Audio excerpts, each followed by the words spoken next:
Second Amendment that says you have a right to bear arms, the Second Amendment of our Constitution.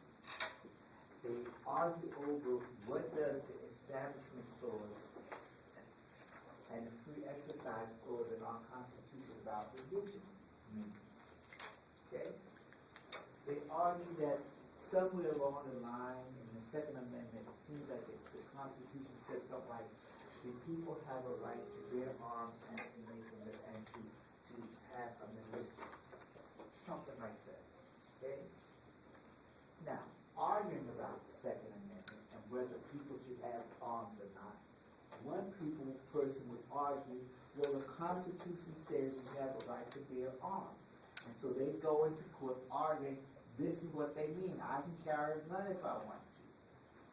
And so the other group goes into court saying that's not what it means. What it means is they can bear arms for the establishment of a militia.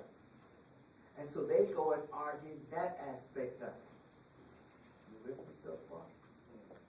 Notice one will argue one and one will argue the other. Okay? Now, when we look at the Free Exercise Clause in the Constitution about religion, one part of it says you have a right to the free exercise of your religion. The other one says something about you have a right to establish the religion. Whatever. But they go and argue in different things. And this is the same thing we're going to do with this power. One part of it says that, let me get this right, you have the ability to bring about an intended outcome, even when opposed by others.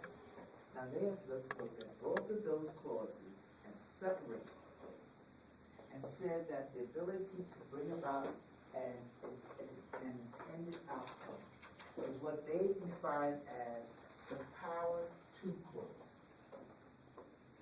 Okay? This is the power to bring about an intended outcome. Okay? That's all we're looking at this minute.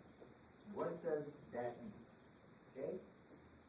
Now, the first thing that they're saying is, okay, is notice that approach is a rather positive type of approach. Okay?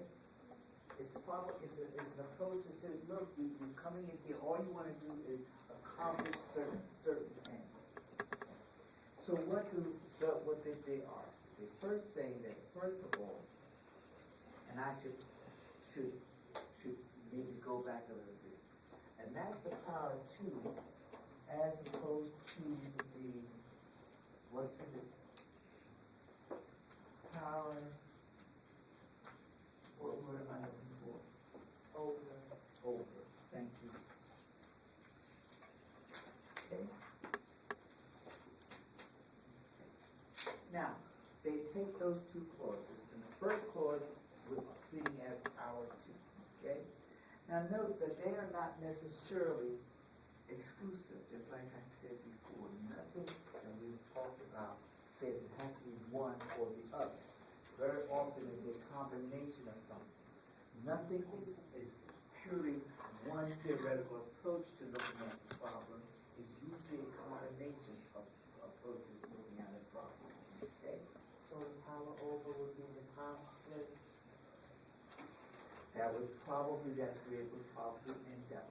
Because notice that this one is more positive I don't want to use the word cooperative. Whereas this one is more, I don't care what you say, it's going to happen. Okay? Which is more conflict oriented. Alright? Now, the first thing is that we talk about, and you've heard your people use this word often.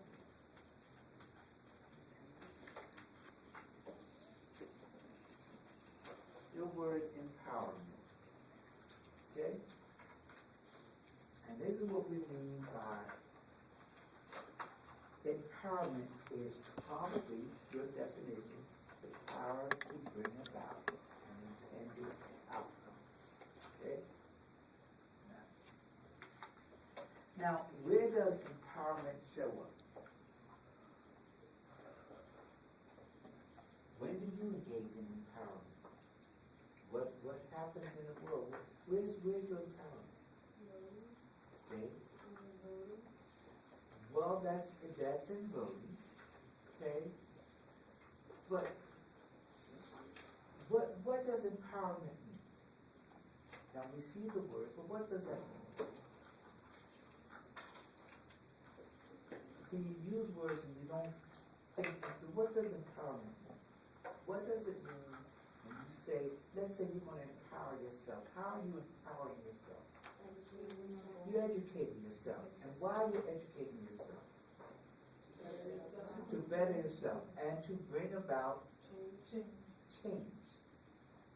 Okay? That was simple, wasn't it? Okay? But you understand? So what you're doing is you are engaging in a way to empower yourself.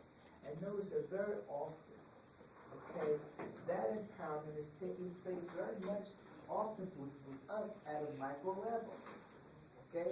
We want to bring about an intended outcome. Our intent is to be graduated, which means that once we are graduated, we will either go on or we'll find employment, and we hope that employment gets better and better and better. And then you start learning, and that's the kind of thing that you will be doing all of your life. Go back again. See, once you make a commitment to learning, it's the kind of thing that you'll always be doing indefinitely. Okay? The worst thing that happens to people is that they stop learning once they start. Okay? And some people cut off at an earlier age than others. Okay? Some people don't start until late. But the point is that once you start, don't cut it off. Okay? Now, notice that this involves effort. Okay? So now, can empowerment engagement be exercised or utilized at, say, a meso level? Give me examples of what would be power. What would be empowerment? How do you empower this?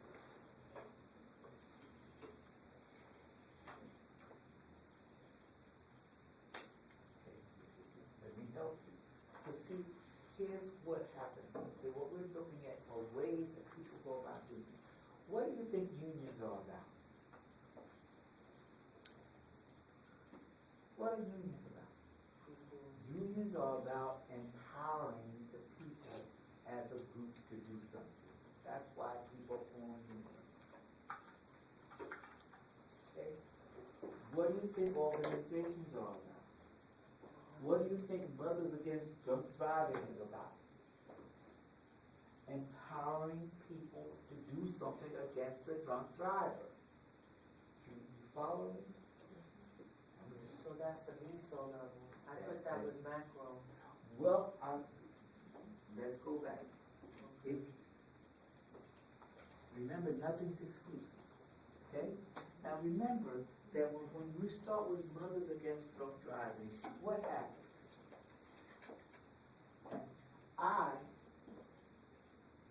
My child was severely injured and put in the hospital, never going to walk again because of his drunk driving.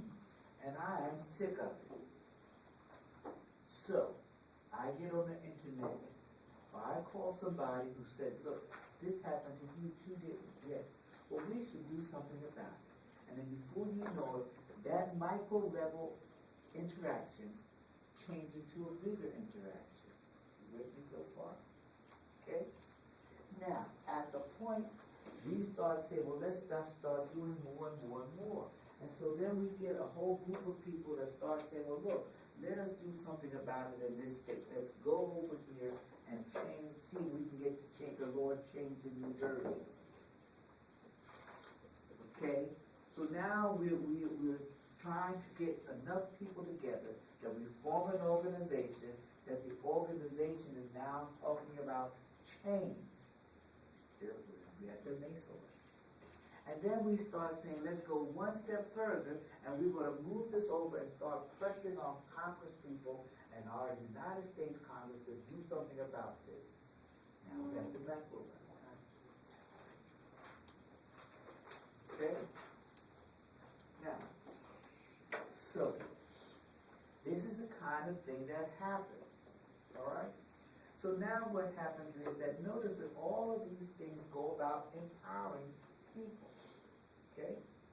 And notice that these are not people, notice that we didn't say anything about, well, I'm wealthy and that's why I can get the Lord. I didn't say that.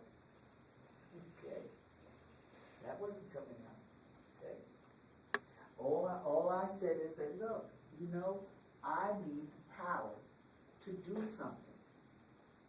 I need power, and I start using that power for the purposes of empowering myself and another group of people to accomplish an end. And our end was to get legislation, that's where it ended up, against, to do something about the drunk drivers. Okay? So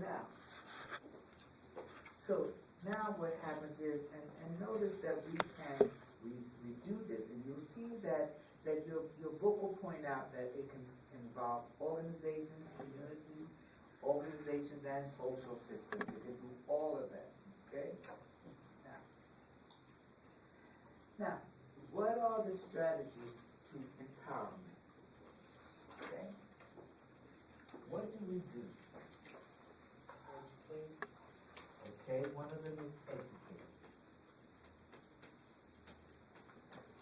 The next one? Organize. I'm sorry? Organize. Organize. Oh, it's interesting.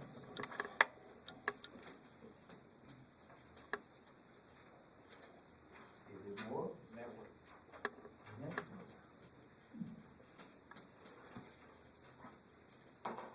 And?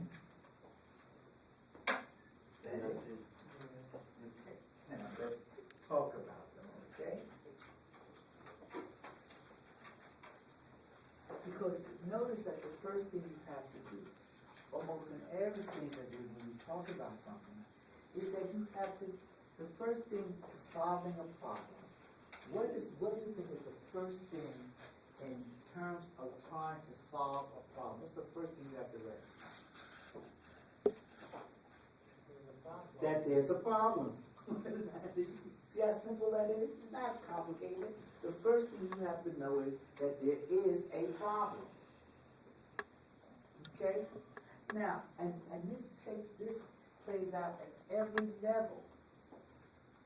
If you are a social worker, the first thing when people come into you, they say, well, so-and-so, and you say, what's the problem? They say, I don't know. And you have to feel it out and try to put their problem in words. That's what you do. Okay? When you go into your shrink, the same thing happens. You just say, well, I'm just not feeling so-and-so and so-and-so and blah, blah, and they say, talk about it. And then they iron it out. And very often, if you go into, say you go into your lawyer, and you say, well, such and such and such a thing, and I don't know what they meant, so we'll keep doing it, and you will see that they will redefine the problem for you. Okay? You think the problem is they redefine it, and say, this is the way we would attack it here. So in almost anything, you've got to know. And why is it so hard to deal with an alcoholic? Because they don't say it's a problem. See, the problem, everybody else knows that my drinking is a problem. I just don't know it. Because I think it's fun. All right? So now we have to educate people that there's a problem. How do you educate people? How do you educate people? How do you educate a person that there's a problem? How do I, as a parent who knows that drunk driving severely injured my son, how do I know that other people know that that's a problem? Because it only happened to me, so what do you do? What am I gonna do? You have to understand Help who to understand? the others, understand the situation. How do I help you to know that that drunk driver is a problem? And you put it out there, talk to Okay, people, I talk to people. let them see, oh, here's my child, he's crippled or handicapped after he was hit by a drunk driver. Now, do you think that my individual case is gonna educate you? Do you think that the whole world's gonna sit down and say, well, your child was hurt by this drunk driver, therefore it's a problem? You think they're gonna rally around me for that? You have to, you can get together, I mean, you're not the only person in the world who has a child who's been hit by a drunk driver, so you go out and you find other people who are went through the same situation, and you come together. You understand? You are when you find people who are similarly situated, okay? And you get together and you say, well, look, this happened to me and it happened to this person, you discovered happened to this person. What do you think happened with all the women going around? How do you think spousal abuse became came to the forefront? Because all of them were going home having the hell beat out of them. That's a cleaned up word. the hell beat out of them. And what happened? They could do nothing. Okay, nothing. Because since I'm the right gender, I have the right to beat up on you anytime I feel like this. Okay? And the laws were such in this country to show you how we look, when we say you can look at the structure of a culture over time, look at it at time A and then look at it at time B. Now, in 1940, if I came in a house and found you messing around with somebody, I'd kill both of you and go about my business. Until just tell them I hope it was good. Okay, that's all I would do. And nothing would happen to me. Okay? In 1960, if I saw you doing that, I would beat you to a pulp. Okay? And I dare you to say something to somebody. Because this is my family, and I can do what I want to my family, because I run the family. You're the boss. I'm the boss. That's the way it goes. Okay? Now, so you had to find a way to educate yourselves and other people that say you cannot do this. Okay? And notice that when you do something like that, look at the implications of what happened. Okay? When I've seen people in my life and a lady comes in and the person has beat them, and look at there's a continuum. The first thing you do is you get slapped.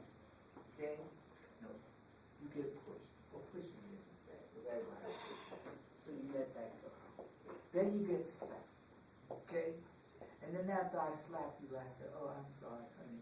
I'll bring you some candy because I gave you a little candy. And then when I come home, I give you a box of chocolate because all you folks are suckers for chocolate. And what else do you like? New York cheesecake. And therefore, I'm excused. Yeah, for real. I know. Exactly. I know.